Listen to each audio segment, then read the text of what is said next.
Untuk NL itu kami sudah koordinasi langsung ke Jakarta, bahwa ini sekarang sedang dalam proses untuk dipindah. Ini pemain-pemain bisnis investasi bodong atau yang biasa kita kenal dengan money game ya Pak? Iya, iya.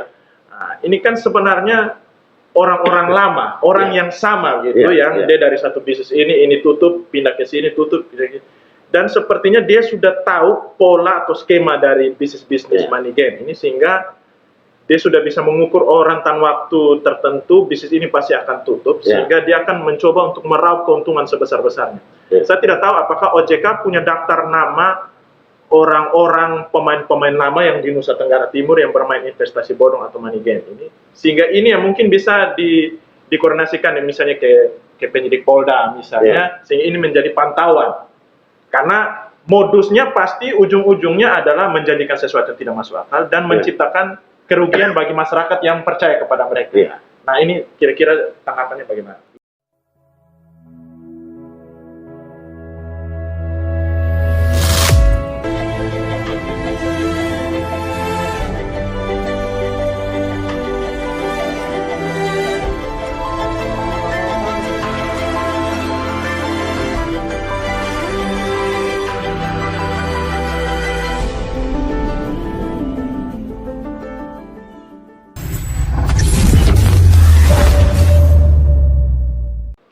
Halo guys, jumpa lagi bersama dengan saya James Bore di program yang edukatif dan inspiratif, tentunya di Pod James Open Mind.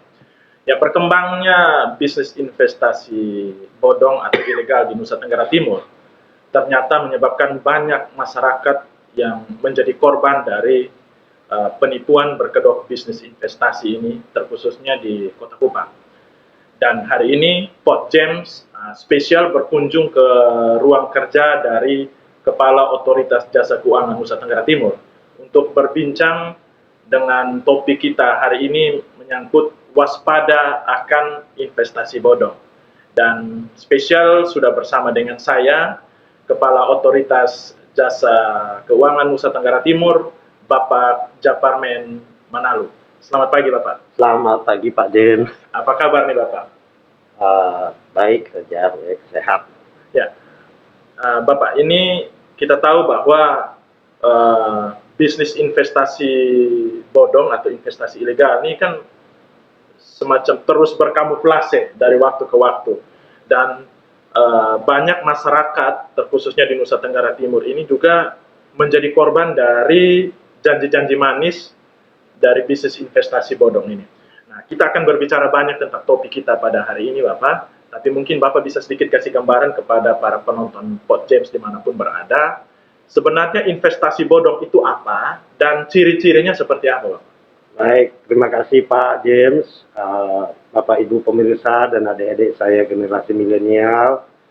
Yang namanya investasi bodong atau bahasa hukumnya investasi ilegal itu adalah kegiatan yang dilakukan oleh satu entitas atau satu perusahaan atau mungkin beberapa orang dengan menggunakan teknologi saat ini. Kalau dulu itu masih banyak yang offline, tapi sekarang sebagian besar sudah online. Jadi mereka itu memberikan iming-iming, penghasilan yang lebih besar dengan skema Ponzi itu ya, jadi merucut terus ke bawah piramid itu ya, Ponzi itu. Nah, yang pada intinya oknum-oknum pelaku ini sebenarnya menggerus uang dari masyarakat. Kemudian itulah ininya secara singkat. Kemudian mereka itu tidak punya izin, padahal di Undang-Undang Perbankan nomor 10 tahun 1998 ada pasal yang menetapkan bahwa setiap badan atau setiap orang yang melakukan penghimpunan dana dalam bentuk tabungan, giro, deposito, dan bentuk lain yang dipersamakan dengan itu harus mendapat izin Bank Indonesia. Tapi yang saat ini itu dulu ketika undang-undang, sekarang dengan adanya OJK menjadi izin dari OJK. Memang ada juga dari regulator lain, misalnya POS dan giro, bisa juga, atau koperasi. Itu bisa melakukan penghimpunan dana dengan cara seperti itu, tapi harus ada izin itu tadi. dari regulator. Nah, yang sering juga sekarang ini terjadi adalah izin dari Bapepti. Bapepti ya, dari Departemen Perdagangan. Nah, itu khususnya yang kemarin-kemarin itu cukup viral itu, yang ditangkapin satu-satu. Mereka menggunakan izin dari Bapepti, mengaku juga ada, tapi memang yang diberikan izin juga ada. Nah, oleh karena itu kami juga dari OJK tentunya peduli, walaupun sebenarnya secara ketentuan bahwa kami hanya mengawasi lembaga keuangan yang terdaftar dan berizin di OJK. Jadi pada umumnya yang namanya investasi ilegal ini tidak memperoleh izin dan tidak terdaftar di OJK. Tapi ada juga beberapa yang paid complete atau mencantumkan logo OJK padahal sebenarnya kita belum. Ada yang berani seperti Ada yang berani seperti itu. cantumkan logo OJK padahal sebenarnya tidak mendapat izin dari OJK. Dari OJK. Nah, yang kami lakukan yang seperti itu adalah kalau dalam hal yang mencantumkan seperti itu kami langsung cek ke OJK pusat. Ke pusat. Ini benar nggak sudah ada? Nah, itu jadi itulah salah satu memitigasi yang kita lakukan. Jadi Itu ada upaya hukum nggak, Pak, kalau misalnya ada bisnis investasi ilegal yang mencantumkan logo OJK, ada tapi ternyata tidak terdaftar di OJK. Nah, itu ada upaya hukum yang diambil oleh OJK terhadap bisnis itu tidak? pasti ada. Nanti akan secara bertahap akan kita lakukan. Kita kan pada umumnya kita lakukan dulu secara persuasif ya. Diingatkan, dipanggil seperti yang kita lakukan tanggal 21 Juni yang lalu. Ya. Ada yang kita panggil ke sini, mengingat dia ini sebenarnya yang ada di Kupang untuk itu adalah perpanjangan tangan dari Batam atau dari Jakarta. Jadi yang bisa kita lakukan pada saat itu untuk memitigasi atau meminimalkan adanya korban, kita panggil dulu, kita minta untuk menghentikan kegiatannya, pemasarannya, kemudian sembari berkoordinasi dengan kantor pusat kita supaya segera. Nah, itu yang kita lakukan selama ini. Ya, Pak, terkait dengan perkembangannya bisnis investasi ilegal di Nusa Tenggara Timur. Biasanya kan orang datang menawar nih, menawarkan bisnis ini dengan iming-iming yang fantastis kan begitu. Nah, kira-kira Bapak bisa kasih gambaran ke publik Nusa Tenggara Timur nih, kira-kira bagaimana masyarakat bisa mengenali bahwa yang ditawari ini sesungguhnya adalah bisnis investasi bodong? Iya, jadi yang kita selalu kampanyekan dan mohon dari teman-teman semua warga NTT, ada prinsip dasar dalam memahami satu investasi yang terkenal dengan 2L. Yang pertama legal, kemudian logis. Legal itu berarti terdaftar dan berizin di OJK atau di Bapepti atau di koperasi. Ya. Kemudian bagaimana cara memperolehnya? Apakah ini legal? Nah, itu bisa dilakukan dengan berbagai cara. Yang pertama, bisa bertanya ke hotline service kita di OJK nomor 157. 157 telepon, atau bisa pakai WA dengan nomor 081 157 157 157. Itu ya. Terus yang berikutnya yang bisa kita lakukan, cek di situs www.ojk.go.id. www.ojk.go.id, ada di sana nanti daftar baik yang terdaftar di OJK maupun yang ditengarai sebagai ilegal. Jadi dua-duanya sudah kita masukkan. Nah, cuman khusus yang ditengarai ilegal ini, ya itu mobile, datanya nggak statis karena bisa aja muncul nanti, muncul lagi. Karena kenapa? Karena dengan memanfaatkan teknologi saat ini, itu memang begitu mudah hosting itu istilahnya, saya nggak begitu tahu. Nah, artinya bisa membuka halaman di dunia maya lagi. Jadi kita tutup ini, ganti satu huruf aja muncul lagi yang lain. Muncul yang lain. Ya memang itulah resiko dari teknologi. Nah, untuk meminimalkan adanya korban seperti itu yang tadi saya berikan nomor 157 081 157 157 157 ditambah dengan situs OJK bisa nanti dilihat. Nah, kemudian yang kedua adalah logis ya. Ya, itu dari 2L itu. Logik itu misalnya begini.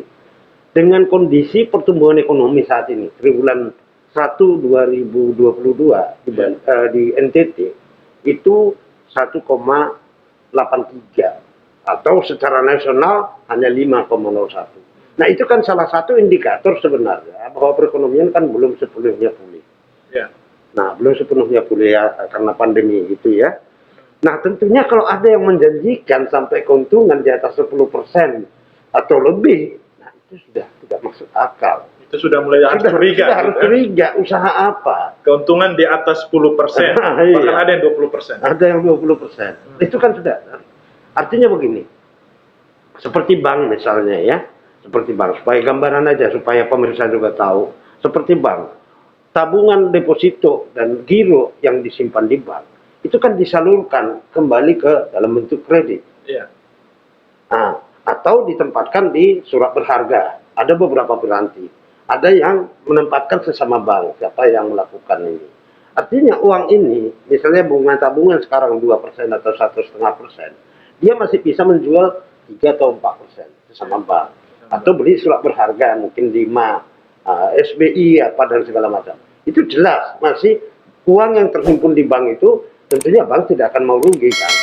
Beli 2 atau 1,5 sampai 2%, jualnya masih 3, jadi masih ada keuntungan atau 4 gitu ya, untuk menggaji karyawan dan segala macam. Nah ini, kita kan nggak tahu, hanya ngumpulin uang aja.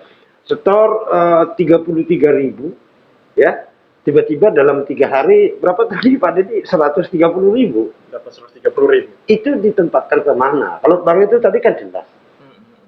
Nah, demikian juga kalau misalnya kita masuk di bursa efek gitu ya, kita jadi beli. Uang itu digunakan oleh perusahaan emitennya untuk mengembangkan usahanya. Ya. Makanya itu juga nggak jauh banget ininya. Emitennya misalnya salah satu apalah perusahaan besar misalnya BNI misalnya. Kita beli sahamnya BNI.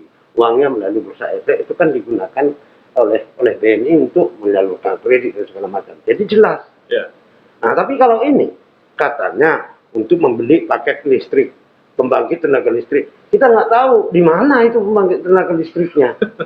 Nah, kalau bank tadi kan jelas, misalnya kan salah satu bank lah, saya nggak usah sebut merek, dia kan menyalurkan kredit ke masyarakat. Nah, masyarakat peminjam ini kan menggunakan usahanya, misalnya pabrik atau apa, itu kan jelas ada produknya bisa dijual. Nah, kalau yang itu tadi, yang tenaga listrik, kita nggak tahu di mana itu tenaga listriknya. Siapa yang mengawasi benar apa tidak? Nah, itu juga pernah saya ditawarin. Saya sendiri nih, teman saya nih. Kepala OJK ditawarin ya? Nggak takut diawasin langsung ya? Tapi dia sebenarnya hanya perpanjangan aja. Karena ada temannya, saudara lah gitu ya. Ditawarin, apa? Oh, itu tanam pohon. Bisnis tanam pohon? Bisnis tanam pohon. Lokasinya di sini-sini. Terus saya tanya balik, itu lahannya berapa hektar? Sekian. Lah kalau misalnya ada 1.000 orang yang melakukan seperti itu, terus lahannya di mana? Iya. Nah artinya, disitulah yang saya pakai adalah logis. Logis nggak itu ini? Ini kan apalagi di Jawa. Di Jawa itu kan lahan terbatas. Ya. Lah kalau misalnya 1.000 orang yang invest sekian, terus masa di laut ditanamin. Nah, ini kadang-kadang, ini yang kadang-kadang menjadi problem bagi kita. Makanya Pak James, selalu kita lakukan di samping penegakan aturan. Yang paling utama yang menjadi concern kita adalah edukasinya dan sosialisasinya. Tidak akan ada manfaatnya OJK misalnya bertindak tegas dan cepat. Nuntut. Kan mungkin lagi yang baru. Saya bilang tadi sambil guyon itu ganti sisik aja itu. Kelakuannya ganti sisik. Ya kelakuannya sama gitu. Nah, itulah yang kita lakukan, edukasi. Termasuk ini saya sangat apresiasi ini upayanya Pak James dan teman itu. Ini adalah salah satu media bagi kami untuk mempercepat literasi keuangan, dan harusnya nanti setelah literasinya oke, inklusinya juga meningkat. Nah, yang terjadi sekarang di NTT khususnya, literasinya 27,8, inklusinya 60-an. Kalau inklusi itu keterlibatan kita terhadap industri jasa keuangan, sedangkan literasi pemahaman kita terhadap literasi keuangan, terhadap pengetahuan kita terhadap bisnis keuangan. Nah, dengan itu sebenarnya 27,8 dengan 60, sekian itu survei tahun 2019, mudah-mudahan sekarang udah baik, bisa kita dapat indikasi bahwa inklusi yang terlibat keuangan itu, orang-orang yang ini sebenarnya belum paham industri keuangan itu dengan baik. Karena gapnya kan cukup tinggi itu, antara 27,8 dan 60-an. Nah berarti sebagian teman-teman warga di Nusa Tenggara Timur itu melakukan transaksi keuangan tapi belum paham. Belum paham. Sama dengan hampir sama dengan saya beli HP, Pak. Saya nggak baca itu ininya, buku petunjuknya kan ada itu. Ya, ada. Tapi langsung pakai aja yang personal. Begitu mentok telepon. Nah itu juga tercermin juga di dunia investasi. Ada yang nawarin langsung aja terima gitu. Kalau udah ini nanti kalau udah mentok, mau ngadu kemana? Paling nanyain teman-teman, lapor ke polisi, WA ke OJK dan segala macam gitu. Nah hal-hal seperti itu yang menjadi konsentrasi kita, Pak James, supaya warga itu memang benar-benar lah ini paham. Tadi kan sudah saya jelaskan di awal, ciri-ciri investasi bodong itu adalah itu. Pertama, legalnya tidak jelas, secara ininya juga imbal hasilnya tidak masuk akal. Tidak masuk akal. Nah, itu ininya. Ya, gitu Pak. Oke, Pak. Kemarin ini kan sempat juga ada heboh di Kota Kupang. Ya. Mungkin juga meluas ke seluruh Nusa Tenggara Timur. Ada bisnis namanya Advanced Global Technology atau AGT. Yang kalau tidak salah websitenya sudah ditutup. Ya. Tapi banyak masyarakat juga yang akhirnya menjadi korban dari investasi tersebut. Nah, saat ini juga masih ada juga bisnis yang lagi berkembang yang namanya Enel Kekuatan Hijau kalau tidak salah ya. Nah, mungkin Bapak bisa kasih gambaran juga kepada masyarakat terhadap bisnis ini yang mungkin OJK sudah mulai memantau nih jalannya bisnis ini. Apakah ini memang masuk kategori ilegal atau tidak? Terkhususnya di bisnis Enel ini yang lagi masih berjalan. Iya. Terima kasih Pak James untuk Bapak dan Ibu, adik-adik saya kaum milenial. Untuk Enel itu kami sudah koordinasi langsung ke Jakarta bahwa ini sekarang sedang dalam proses untuk ditindak. Sudah dipanggil. Dalam proses sedang ditindak? Iya, dan harusnya kan kita, ini perlu saya jelaskan juga. Di awal tadi sudah saya katakan bahwa OJK itu hanya melakukan pengawasan terhadap industri jasa keuangan yang terdaftar dan berizin dari OJK. Cuman kami juga tidak menutup mata dengan ini. Untuk itu kita lakukan dengan Satgas Waspada Investasi. Satgas Waspada Investasi kebetulan ketuanya ada dari OJK, tapi ini melibatkan 12 kementerian dan lembaga. Nah, jadi karena OJK itu kan tidak berhak langsung represi penindak, tidak berhak. Karena sesuai dengan kewenangan undang-undang tadi yang paling mendasar itu adalah OJK itu hanya mengawasi industri jasa keuangan yang terdaftar dan berizin di OJK. Nah, jadi kami tidak bisa langsung, tapi kami melakukan media Satgas Waspada Investasi itu untuk segera berkoordinasi. Di tingkat daerah kita sudah lakukan. Di daerah kemarin begitu mulai ada ini, jadi kalau nggak salah minggu kedua, baru beberapa hari saya di sini, kita sudah koordinasi dengan Intelkam Polda Nusa Tenggara Timur dan juga Dinas Kominfo. Jadi kita sudah lakukan, walaupun kita sudah daripada korbannya jauh lebih banyak lagi, kita langsung koordinasi. Nah, sesuai dengan saluran yang ada, kita akan bergerak untuk misalnya nih melakukan penutupan atau apa itu semua, dan itu di luar kewenangan kita. Itu ada hosting atau situs di internet itu domainnya ataupun bagian dari Kominfo. Tapi kita lakukan sesuai jalur masing-masing. Jadi kami menanyakan ke OJK, ke Satgas Waspada Investasi di Jakarta ini seperti apa. Di samping ngecek tadi yang saya bilang itu tadi di awal, cek di situs OJK, kemudian juga 157 untuk hotline, dan yang itu tadi 081 157 157. Nah, kita juga berharap seperti itu kepada Bapak dan Ibu, adik-adik saya kaum milenial itu berharap seperti itu.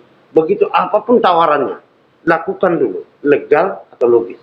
Legalnya silahkan, smartphone itu digunakan untuk mencari. Benar nggak ini? Atau bisa langsung juga telepon ke OJK ini juga bisa, kita kan layani bertanya Bertanya. ke sini juga. Nah, mestinya nomor teleponnya sudah ada ya. Tapi bisa juga langsung ke 157. Jadi sekalipun bisnis itu menunjukkan bukti bahwa ini ada logo OJK, berarti sudah terdaftar di OJK, tetap juga harus di cross check kembali ya Pak ya. Jangan-jangan orang cuma nyaplok aja. Iya, apalagi namanya dunia maya sekarang ini Iya. kan. Jangankan itu, yang lain-lainnya juga foto editan juga banyak, ya kan? Sampai hoax itu, penyebaran hoax itu pakai edit foto itu kan banyak. Iya. Nah itu juga berlaku juga di dunia dunia investasi ilegal. Jadi Ada satu yang menarik nih, Pak. Ini pemain-pemain bisnis investasi bodong atau yang biasa kita kenal dengan money game ya Pak. ya, ya, Nah, ini kan sebenarnya orang-orang lama, orang yang sama gitu, yang dia dari satu bisnis ini tutup, pindah ke sini, tutup, gitu. Dan sepertinya dia sudah tahu pola atau skema dari bisnis-bisnis money game ini, sehingga dia sudah bisa mengukur rentan waktu tertentu bisnis ini pasti akan tutup, sehingga dia akan mencoba untuk meraup keuntungan sebesar-besarnya.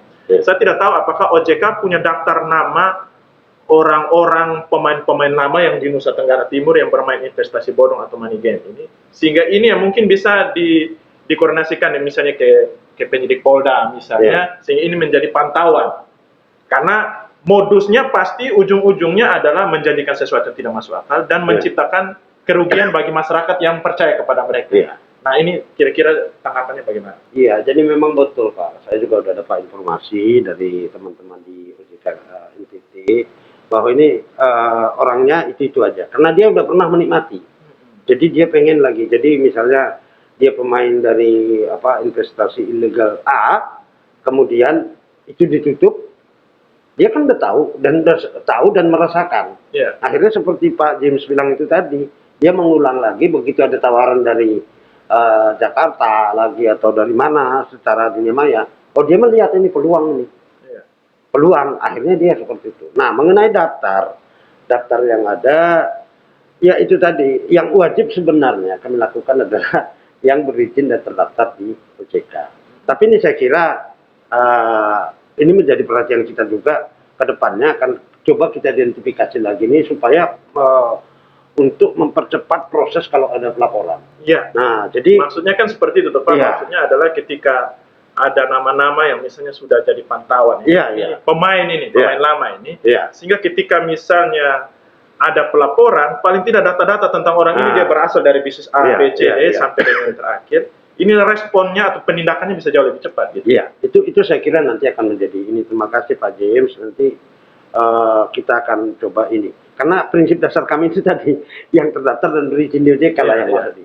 Jadi kalau diperbankan misalnya seperti itu, model seperti itu, daftar hitam itu ya.